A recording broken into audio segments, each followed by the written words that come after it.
warahmatullahi wabarakatuh. Di video kali ini aku mau ngebahas tenses yang lain lagi, yaitu tenses simple past. Dan ini cukup agak perlu pemikiran yang teliti juga untuk mengerjakannya karena dia memerlukan perubahan kata kerja. Dan untuk lebih detailnya, yuk kita simak video aku. Teman-teman, sekarang aku akan jelasin tentang simple past tense, yaitu tenses yang menunjukkan tentang kegiatan yang lampau atau kejadian di masa lalu. Sebelum aku kasih contoh, aku mau bikin waktunya dulu biar kalian tahu susunannya. Jadi kira-kira gini nih teman-teman, 1, 2, 3. Jadi di sini present, dan yang di sini simple past, dan yang di depan ini future. Jadi gambarannya seperti itu. Yang ini masa depan, yang ini sekarang, dan yang ini simple past atau kejadian yang lampau. Nah, ini untuk definisi simple past tense. Tenses ini adalah tenses yang menunjukkan kegiatan atau kejadian yang sudah lampau atau juga kejadian yang terjadi di masa lalu. Contohnya, misalnya kita mau menceritakan atau mengungkapkan tentang pengalaman kita.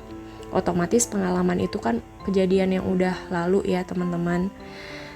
Terus juga cerita di masa kecil kita. Lalu liburan yang pernah kita lakukan. Nah, kalau kita mau ceritain tentang itu, kita harus pakai simple past tense ini.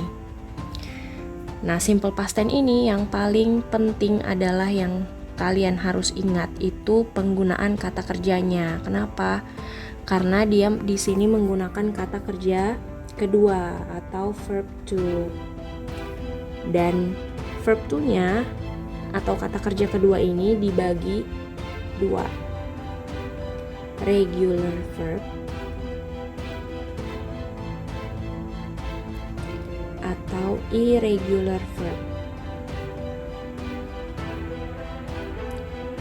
Nah, regular verb ini adalah kata kerja beraturan, dan irregular verb ini kata kerja yang tidak beraturan.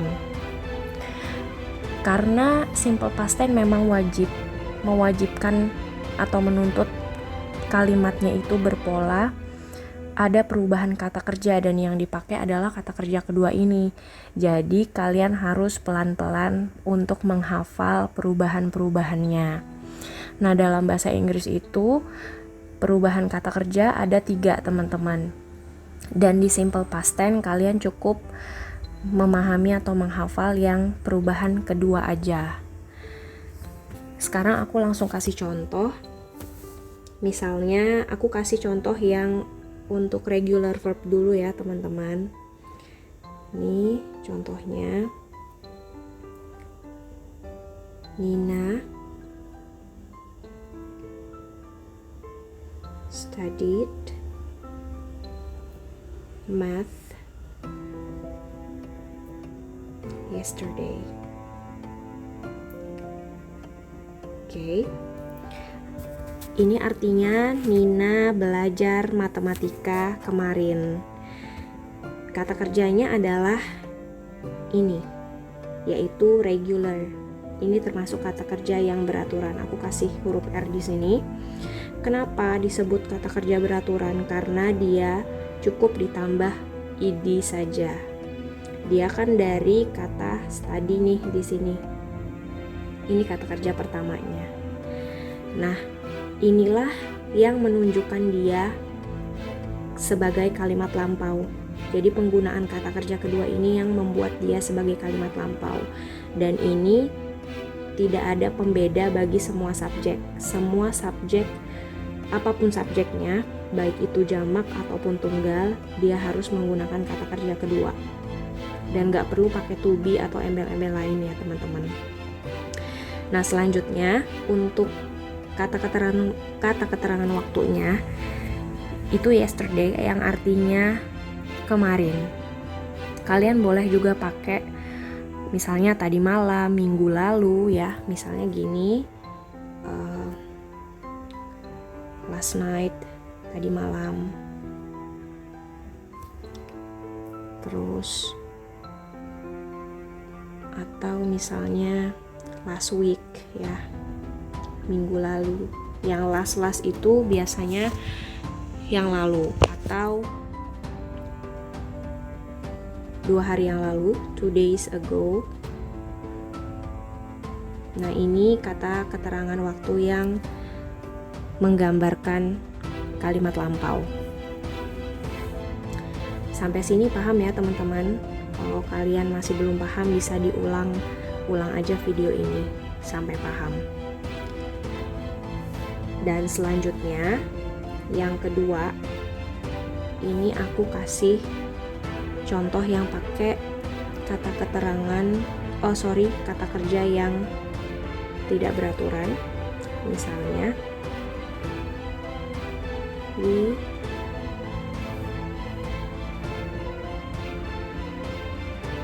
swam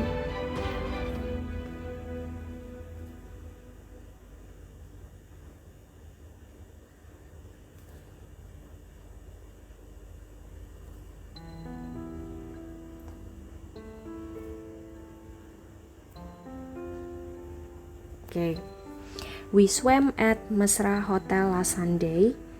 Kami berenang di Hotel Mesra hari Minggu kemarin. Itu artinya ini. Nah, di sini kata kerjanya yang mana? Yang ini. Kok beda sih sama yang di atas? Karena ini termasuk irregular verb, teman-teman. Ini aku kasih begini ya. Jadi ini termasuk irregular verb, yang mana dia memang ada perubahannya sendiri. Jadi kalau berenang itu dari kata swim yang pertama, selanjutnya swam. Itu untuk kata kerja keduanya. Jadi seperti itu polanya teman-teman. Setelah subjek langsung kata kerjanya diubah, dan seperti biasa kalian bikin kalimat gitu. Kalau mau simpelnya lagi ya, bikin kalimat sederhana lagi, lebih sederhana lagi, misalnya kayak gini nih, saya makan, I ate, atau they slept, seperti itu. Kalau ini yang kata kerja yang tidak beraturan, atau we walked, kami berjalan. Nah ini kata kerja yang beraturan gitu. Nah untuk perubahan kata kerjanya kalian bisa cek-cek di buku-buku, biasanya banyak tuh, atau di kamus-kamus nyantumin list-list perubahan kata kerja yang bisa kalian pelajari. Next, sekarang yang bentuk negatif dari simple past. Aku masih ngambil contoh yang dari sebelumnya ya teman-teman, biar gampang. Jadi kalau kalimat negatif dari simple past ini, dia sebenarnya polanya hampir mirip dengan simple present. Kalau kalian nonton video yang sebelumnya tentang simple present itu, kalau kalimat negatif dia ada doesn't kan. Nah kalau simple past ini dia pakai did not ini teman-teman. Jadi dia ada did not ini, artinya tidak ya, yang berarti negatif. Jadi tinggal ditambah aja ke kalimatnya sebelum kata kerja, seperti ini. Nina didn't study math yesterday. Artinya Nina tidak belajar matematika kemarin. Nah, di sini kalian pasti kalau peka bertanya-tanya, kok studinya enggak lampau lagi sih, bukan studied seperti yang di kalimat positif.